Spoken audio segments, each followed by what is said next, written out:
The Green Crow Inn, a novel by Derek A. Kamal, read by Kelman Friedman.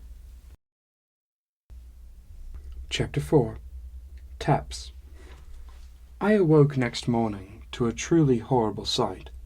My eyes opened, and there was the wrinkled visage of Furrier, his greenish face contorted into some kind of hell grin, but then the look soured. "Garn!" shouted the troll. "Go back to sleep. I's got a bucket full of water ready for you." I blinked hard, but the ghoulish image refused to go away. This was really happening. "No," I slurred. "Fine. Waking." With a guttural sigh, Furrier up and left. I had dreamt that night. It was a dream of the kind of nearer memory when one feels half awake, even if they are not. My mind's eye slipped between trees and down a slope studded with rocks. Moss clung to those rocks with desperate affection. The dirt path they flanked wound this way and that, complemented by the rattling of leaves on some trees. Then the trees grew faces. Upon waking, and somewhat recalling this dream, I thought of Tila Hill. While the iteration of this place cast by my imagination was not precise, as dreams often are not, I had decidedly dreamt of that wood. My father would say that dreams are the way our minds do accounts, the way we reconcile the world around us. This was somewhat true, and I had hoped that my mind had gotten things sorted because I had no real wish to dream that dream again. The last leg of my journey to Nawari was when we had traversed Tila Hill. The driver of our coach was skilled, if a bit rough around the edges. "What do you want in Nawari?" he asked. I'd pretended not to hear. That trek was much like the dream, and clearly its inspiration, a twisted dirt path through wild woods. It had also been as upsetting, for just as we were perhaps at the halfway mark of the forest, I began to feel very unsettled. Like I'd arrived at a party, but instead of greetings, I was given stares. The feeling did not abate, but grew worse, and then verged on madness when I gasped at two yellow eyes staring back at me through the brush. They twinkled, and then faded away as the carriage rushed forward. "We're just a forest critter, I reckon," the driver had said. However, I was sure I heard him mutter, "Something terrible about this forest, though." Ah, yes, I was meant to be at a meeting. The next few moments were a blur of linens and water, as I attempted to dress, tidy the bed, and wash my face using the basin in the corner. In a more alert state, I would notice the fine porcelain bowl standing before the mirror sealed in a lavishly carved oak wardrobe and marvel. But again, that would be later. For now, I caught a faint glimpse of myself and wondered, momentarily, at the lines of my face. They seemed deeper somehow, the creases at the corners of my amber eyes more pronounced. Were those eyes sad, though? No, not sad. Mother would often say something about sad to glad, but it was too early for glad. I was not sad, nor was my face. My patchy black whiskers remained indifferent, refusing to grow into anything other than a scant and pointed goatee. My head was at least clear enough to think I could go another day without shaving, maybe two. I managed to pull a blue-gray tunic over my head and stumble through the door and, after an educated guess at the correct direction, made my way upstairs to the office. Something snared the toe of my boot on the threshold and I tumbled forward. Thanks to my sleepy stupor, regaining my balance was but a faint hope, and my comedic tumble only stopped with a fair amount of help from Calca's desk. It shook violently at the collision, yet I remained upright. Opening my eyes inches from the desktop showed me I was face to face with a veneer which, I should not have found surprising, was a sparkling red-brown. "Is this—" I started. "Sit." Calca's words rolled me over. I looked up at my innkeeper and sank into a chair. "I told you morning meetings were at first light," she said. Clearly, she was annoyed, but her voice remained calm. "The patrons will not unbed themselves." "Right," I said. "Sorry." My eyes drifted to Sumi, who looked debilitatingly chipper this early in the day. Like most dwarf women, she kept stubble on her chin, but unlike most dwarf women I'd met, she did not use a veil. Her long and jet-black hair was kept up in a high ponytail. Calca looked less chipper, and she sighed. The Gomels take coffee, not tea, so don't get them crossed when delivering their breakfast. Right, nodded Sumi. She noticed my gaze, then flashed her eyes back to Kalka. I took the signal and looked at the boss. Carmichael and Pram are meant to come this morning with a delivery of melon rind ale. Furrier scoffed from the corner. I know, said Kalka apologetically. But that horse of theirs, Muffin, has got some genuine emotional issues. Maybe a new hostler can give them some advice. I looked at Furrier, then back at Kalka, then back to Furrier, who gave me a knowing grin with a wink to boot. Yes, I said. The horse is just a creature of such emotional intelligence that— And finally, interrupted the innkeeper, I saw Skivrin and Bodil on the way back from market this morning. He says he and the dads are coming in tonight. Sumi and Furrier both sighed and rolled their eyes. Get it out now, because if you do that with guests around, I'll knock your heads off, said Kalka. I realized then that there were no papers on her desk, save a few odd receipts and personal letters. She was doing all this from memory. Wait, I said. Who are the dads? What is a dad? You're really from the capitals, aren't you? Said Kalka. Okay, I said. Go and see to the horses. I felt I should respond, but fought the impulse. Back to the stables already? Sumi looked embarrassed, Furrier amused. I collected myself and made the long walk down the stairs, out the back door, into the stables. Minutes passed. Horses munched and looked at me with curiosity, as if they too did not understand why I was back among them at so early an hour.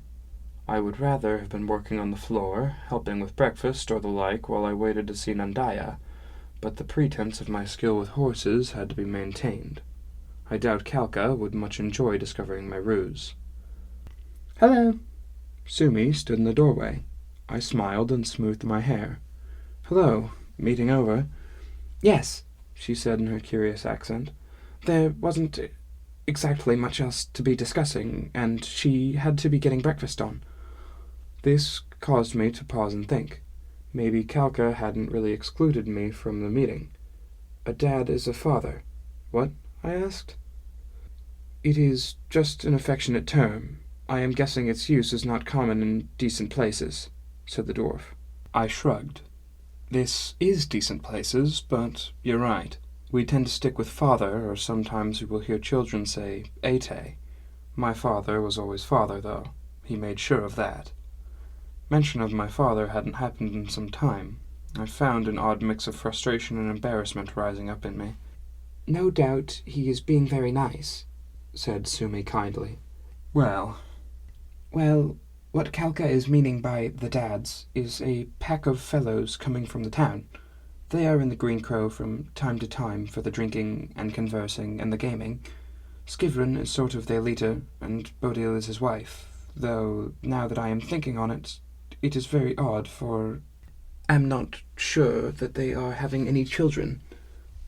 Sumi trailed off, then got back to it a moment later. When the dads are here, the conversing is getting loud. That is all we were moaning about. One might be thinking that they hate each other by the end. They are getting sloppy drunk from the drink and go on and on about how terrible things are being for them. It is genuinely annoying. I look forward to it, I said with a laugh. Sumi paused and looked at me sideways. Oh, it's just— I stammered. Ah, the joking, she exclaimed so loudly that I jumped.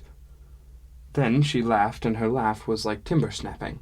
Despite the sound, her smile was pleasant. Her full cheeks turned in a pleasing way, and when the clamor began to dissipate, I asked a question I'd had in mind since I met her. Sumi, I said with confidence, where are you from? Chronoleap, of course, she said, and laughed again. The sound echoed after her as she exited the stable. Turning, I put an affectionate hand to the brindle horse in the next stall and said, I have no idea where that is. It was past tea time, with supper racing towards us like a wave, and I still had not seen Nandaya. Kalka, it seemed, was finally convinced that the horses were sated, and that I could resume my duties indoors with the rest of the civilized world.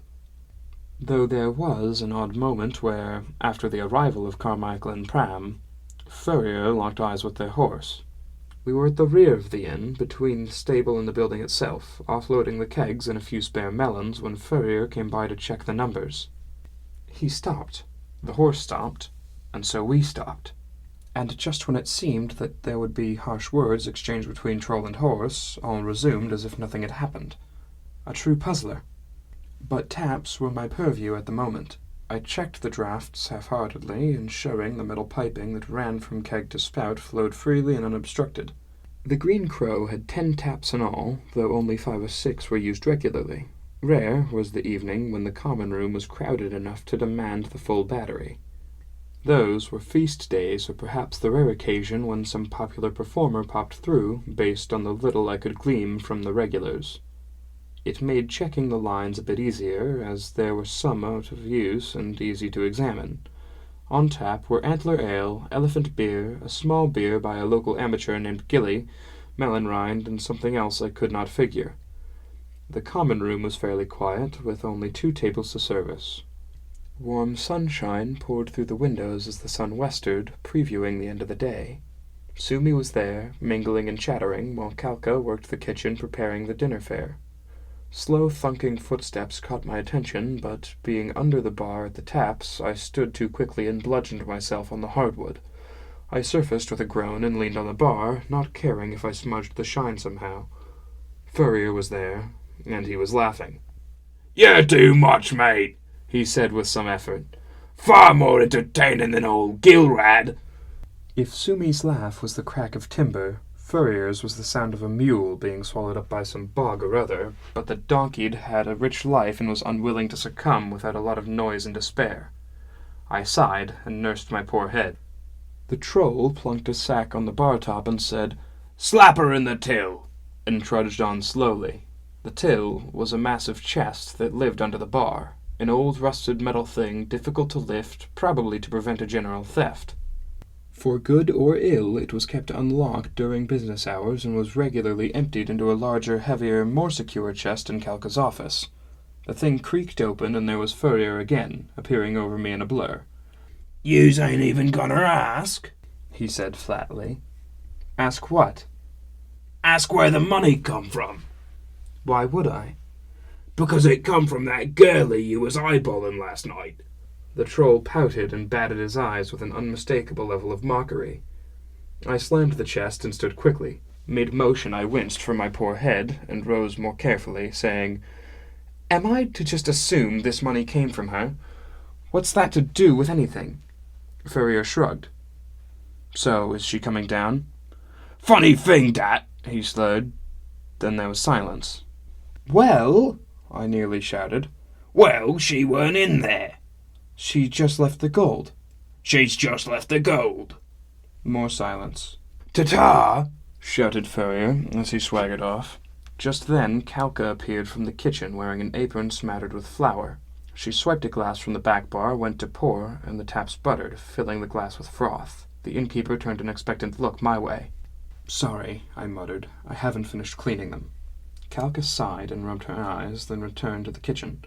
"Kalka," I said. She stopped. "Did you happen to see the woman? Red cloak, red hair. Nandaya is her name."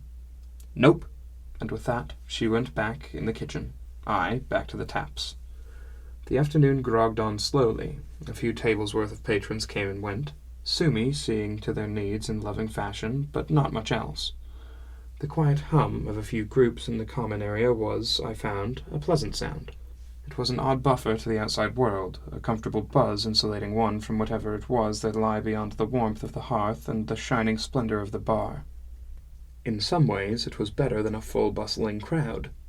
I finished cleaning the taps, at least I thought I had. The innkeeper hadn't the time to inspect them.